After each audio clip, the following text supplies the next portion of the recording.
पिछले वीडियो में हमने परमेय संख्याओं के बारे में पढ़ा था और आज अपरमेय संख्याएं पढ़ेंगे। अपरमेय संख्याएं क्या होती हैं, उनको कैसे निरूपित किया जाता है, उसके बारे में आज पढ़ेंगे। तो अपरमेय संख्याएं वे संख्याएं जो परमेय नहीं होती हैं, अर्थात वे संख्याएं जिन्हें P/Q के रूप में नहीं लिखा जा सकता, उन्हें अपरमेय संख्याएं कहते हैं।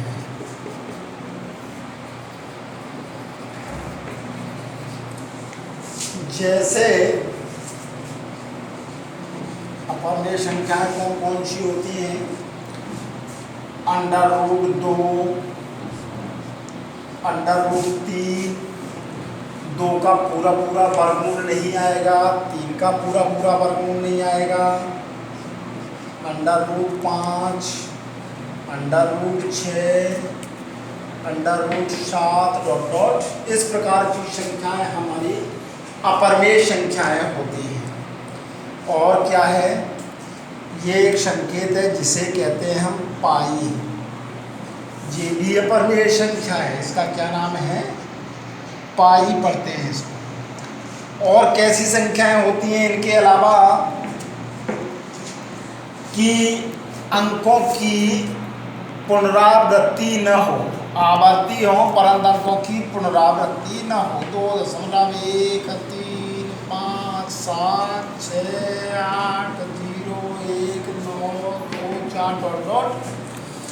इसमें अंकों की पुनरावृत्ति नहीं हो रही है, अतः ये हमारी अपरमेय संख्या मानी जाएगी। अगर इसमें अंकों की पुनरावृत्ति होने लगे तो वो संख्या हमारी परमेय संख्या कहलाएगी। पाई अगर ये केवल संकेत है तो ये अपरमेय संख्या हो जाएगी, परंतु अगर पाई का मान हम 22/7 रख दें तो ये हमारी परमेय बन जाएगी। अगर खाली पाई कहेंगे तो अपरमेय होगी, लेकिन इसका मान होगा 22/7 या 3.14, तो वो हमारा परमेय माना जाएगा। तो इस प्रकार की संख्याएं हमारी अपरमेय संख्याएं कहलाती हैं। अब अपरमेय संख्याओं की कुछ विशेषताएं हैं, तो इसकी विशेषता देखते हैं। कुछ बातें याद रखनी है। क्या क्या विशेषता याद रखनी है कि नंबर 1, एक परमेय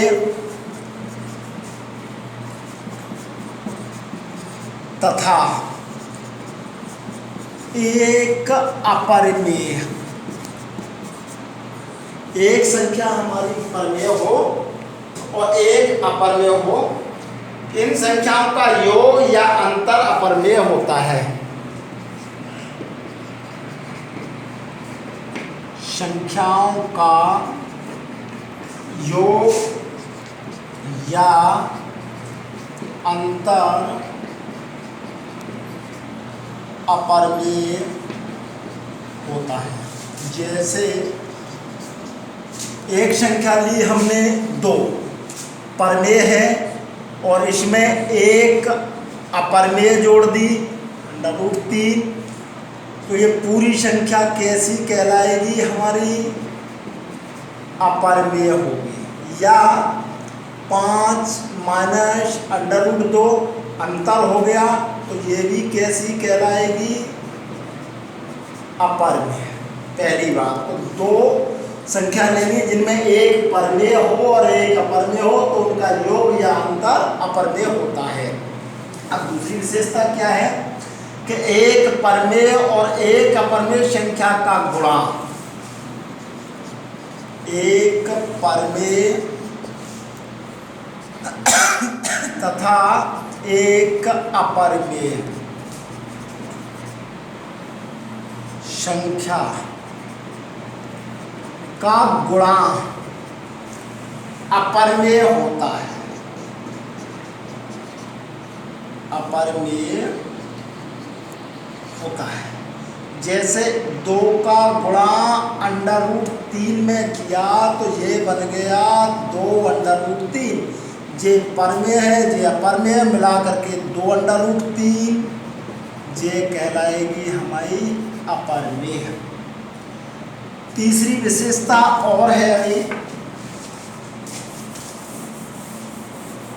तीसरी विशेषता क्या है? नंबर 3, 2 भिन्न भिन्न अपरिमेय संख्याओं का गुणन, 2 भिन्न भिन्न अलग अलग संख्याएं, भिन्न भिन्न अपरिमेय संख्याओं का गुणन अपरिमेय होता है। जैसे एक संख्या √2 और एक √3 दोनों अलग अलग हैं और इनका गुणा किया तो √6 आ गया। ये कैसी हो गई? अपरिमेय। अगर हम 2 समान ले लेंगे, √2 का √2 में गुणा किया तो √4 और 4 का वर्गमूल 2, तो ये बन जाएगा हमारा परमेय। अगर 2 समान परमेय ले जाएंगी, उनका गुणा करेंगे तो परमेय आएगा। और एक √2 और एक √3 दो अलग अलग अपरिमेय संख्या दी जाए तो उनका गुणा भी अपरिमेय होता है। ये बात हमें याद रखनी है। अब एक बहुत महत्वपूर्ण बात है कि किसी भी अपरिमेय संख्या को संख्या रेखा पर कैसे दिखाएंगे। अपरिमेय संख्या को संख्या रेखा पर निरूपित करना। कोई अपरिमेय संख्या है, उसको हम संख्या रेखा पर कैसे निरूपित करेंगे? तो इसके लिए हमें एक सूत्र याद रखना है कि कोई समकोण त्रिभुज होता है जिसमें पाइथागोरस प्रमेय लगती है, और पाइथागोरस प्रमेय कहती है हमारी कर्ण का वर्ग बराबर आधार का वर्ग प्लस लंब का वर्ग। यहाँ से इस वर्ग को हटाएंगे तो कर्ण बराबर √ आधार का वर्ग प्लस लंब का वर्ग। ये वाली बात हमें याद रखनी है और इसकी सहायता से हम संख्या रेखा पर अपरिमेय संख्या को व्यक्त करेंगे। तो उसके लिए एक एग्जाम्पल समझते हैं। 2 को संख्या रेखा पर निरूपित करो। एक एग्जाम्पल है, √2 को संख्या रेखा पर निरूपित करो या प्रदर्शित करो। तो देखते हैं, अभी हमने बताया कि कर्ण बराबर √ में आधार प्लस लंब होता है। तो √2 को तोड़ेंगे, √2 1 का वर्ग प्लस 1 का वर्ग, 1 का वर्ग और 1 का वर्ग 1, 1 का वर्ग 1, 1 और 1 जोड़ेंगे तो 2 हुआ। तो कर्ण बराबर √ आधार का वर्ग प्लस लंब का वर्ग। तो ये हमारी एक संख्या रेखा है। इस पर एक बिंदु 0, 0 के बाद यहाँ 1, 2, इधर की साइड में प्लस के होते हैं और इधर -1 और -2 होते हैं। तो सबसे पहले हम पहली वाली संख्या आधार ले रहे हैं। आधार कितने का है? 1 का। तो 0 से आगे 1 खाना चला, यहाँ पर एक नाम दे दिया बिंदु A। अब इस एक ए बिंदु से दूसरा कितना दिया है, एक मात्रक हम ऊपर की ओर चलेंगे लंबवत, और यहाँ पर एक बिंदु ले लिया, इसका नाम दे दिया बी। अब इस ओ से बी को मिला दिया। जब हम मिलाएंगे तो चूंकि लंब डाला 90 अंश का है तो ये हमारा √2 का होगा। अब इस O को केंद्र मान करके और OB के बराबर दूरी लेकर के एक हम चाप लगाएंगे। इस प्रकार से एक चाप लगाया और जो एक बिंदु C पर काटता है तो ये वाला जो बिंदु आया C, ये हमारा √2 को व्यक्त करेगा। तो इसका मतलब क्या हुआ, ये वाला C बिंदु हमारा √2 होगा। तो कैसे कर लिखेंगे इसको कि जो संख्या रेखा है हमारी, संख्या रेखा पर बिंदु O से एक मात्रक दूरी पर एक बिंदु A लिया। इस A पर एक मात्रक लंबाई का लंब खींचा। बिंदु O से D को मिलाया। O से D को मिलाने के बाद OB, अब O को केंद्र मानकर, O को केंद्र मानकर OB के बराबर दूरी लेकर चाप लगाया जो C पर काटता है। बिंदु C ही √2 को व्यक्त करता है। तो इस प्रकार से हम किसी अपरिमेय संख्या को संख्या रेखा पर निरूपित कर सकते हैं। कोई भी मान ले सकते हैं, जैसे मान लिया √3 लिया अभी हमने, √3 को कैसे निकालेंगे, √5 है। चलिए एक और ले लेते हैं, एग्जाम्पल दूसरा ले लेते हैं। मान लिया √5 है, √5 को संख्या रेखा पर निरूपित करता है तो कैसे लिखेंगे, √5 को लिखना है तो वही दो वर्गों के रूप में तोड़ना है, 2 का वर्ग और 1 का वर्ग। तो अब यहाँ पर थोड़ा सा चेंज होगा, क्या होगा कि एक संख्या रेखा ली हमने, यहाँ पर 0, 1, 2, 3, 4 इस प्रकार से होंगे और इधर हमारे -1, -2 होते हैं। ये वाला बिंदु है हमारा 0 या O। यहाँ से सबसे पहले कितना दिया है, 2, तो 2 मात्रक दूरी चलेंगे, 1 और 2 मात्रक दूरी हो गई। यहाँ पर एक बिंदु A ले लिया, इस A बिंदु पर फिर दूसरा कितना दिया है, 1 मात्रक दूरी चलेंगे।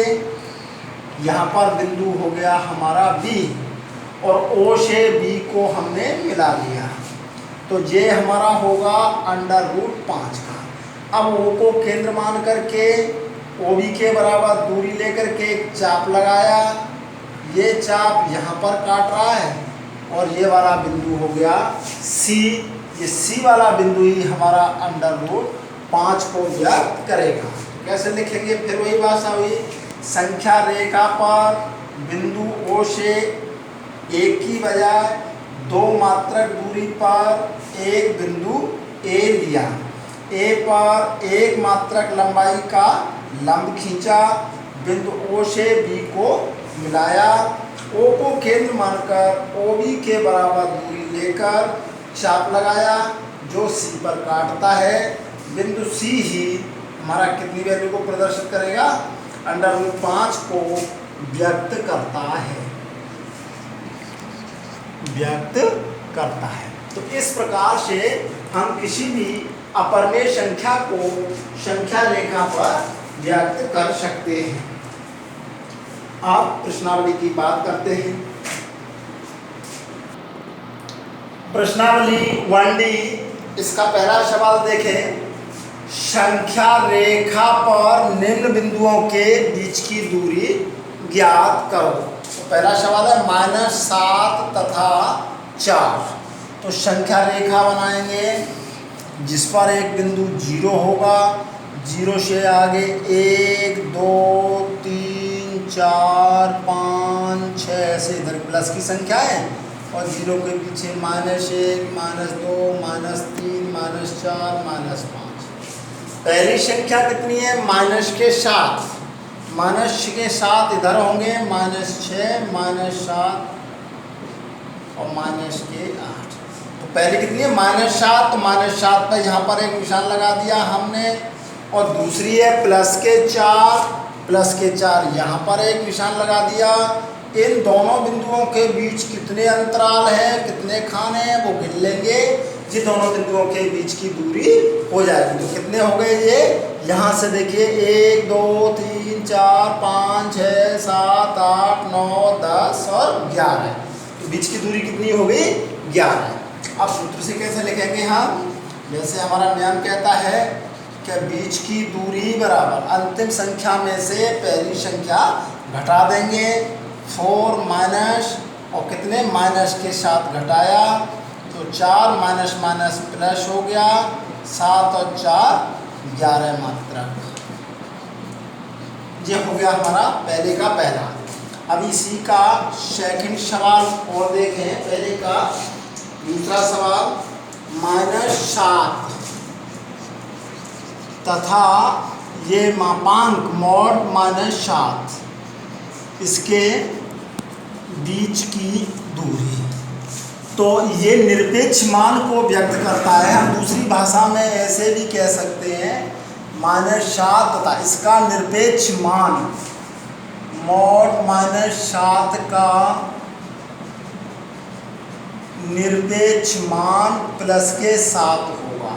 तो ये बन जाएगा -7 तथा 7 के बीच की दूरी। अब कैसे बताया बीच की दूरी? कि पीछे वाली संख्या में से पहले वाली संख्या घटा देंगे, तो 7 माइनस माइनस प्लस 7 और 7 14। संख्या रेखा पर दिखा देते हैं। ये हमारी संख्या रेखा 0 1 2 3 4 5 6 7 8 ऐसे बहुत से होंगे, 4 5 6 7 8 9। इधर -1 -2 -3 -4 -5 -6 और -7 -8। तो क्या क्या दिखाना है हमें? एक तो -7 ये रहा हमारा -7, एक प्लस के साथ ये रहा प्लस के साथ। दोनों के बीच की दूरी गिन लेंगे, कितने खाने हो जाएंगे? 1 2 3 4 5 6 7 8 9 10 11 12 13 14। कितनी आ रही है बीच की दूरी? 14। तो इस प्रकार शेष संख्या रेखा पर हम प्रदर्शित कर सकते हैं। क्वेश्चन नंबर 1 के शेष सवाल हम करेंगे। Question number 2। क्वेश्चन नंबर 2 देखिए, संख्या रेखा पर बिंदु ज्ञात करो जो निम्नलिखित शर्तों को पूरा करते हैं। पहला है दूसरे का कि mod x is less than 3, mod x का मान 3 से छोटा है। तो यहाँ पर दो शर्तें होंगी कि x का मान धनात्मक है, अर्थात हम ऐसे भी कह सकते हैं कि x का मान 0 से बड़ा है। 0 से बड़ी संख्याएं सब धन की होती हैं, इसलिए जब 0 से बड़ा होगा तो मॉड x हमारा धन का लिया जाएगा। तो सवाल हमारा बन जाएगा मॉड x की जगह x इज लेस देन 3। तो x का मान 3 से छोटा लेना या 3 के बराबर भी ले सकते हैं। अब दूसरी संख्या मान ये हो सकता है कि x का मान ऋणात्मक है। जब x का मान ऋणात्मक है अर्थात x का मान 0 से छोटा है, इसका मतलब होगा मॉड x का मान -x, इसलिए हम कहेंगे x less than -x less than 3, या जब माइनस हटाते तो चिन्ह बदल जाता है अर्थात माइनस से गुणा करेंगे x ग्रेटर देन -3 और इक्वल टू भी हो सकता है। अब इसी को संख्या रेखा पर दिखाइए। ये हो गया हमारा 0, 1, 2, 3, इधर -1, -2 और -3। x का मान 3 के बराबर है या छोटा है तो जेरे 3 से छोटे इधर हो गए यहाँ तक, और 3 से बड़े भी हैं इधर, जहाँ से ले रहे 3 से बड़ी संख्या इधर है ये हमारी, तो यहाँ तक इसमें 3 भी शामिल हैं हमारे। ये बीच के सारे बिंदु हमारे इस मोड x को व्यक्त करेंगे। इसका मतलब ये हुआ कि -3 से +3 के बीच के सभी बिंदु हमारे मॉड x लेस देन 3 को व्यक्त करेंगे। शेष फिर अगले वीडियो में बात करेंगे, जब तक प्रश्नावली 1D के सवाल करके लाएंगे।